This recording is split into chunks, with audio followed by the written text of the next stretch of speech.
ঘুমটা ভেঙে গেল হঠাৎ। বাইরে কি ঝড় হচ্ছে, দাপাদাপি করছে জানালার পাল্লা দুটো। মাঝে মাঝে বিজলি ঝলকাচ্ছে।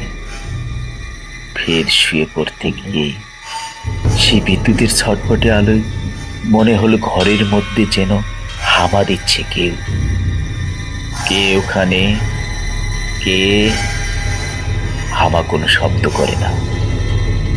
উঠে আসি কাছে, আবার জিজ্ঞেস করি, কে আপনি? কি চান?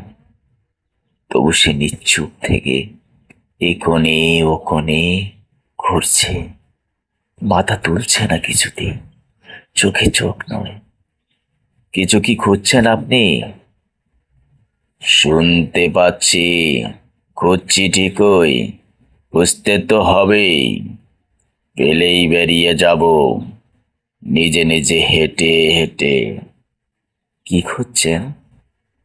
মিহিসরে বললেন তিনি। মেরুদণ্ড খানা। সেই মুহূর্তেই বিদ্যুৎ ঝলকানো ফের। চমকে উঠে দেখি, একা নয়, বহু বহু জন একই খোঁজে হামা দিচ্ছে। এ কোণে ও কোণে, ঘর জুড়ে।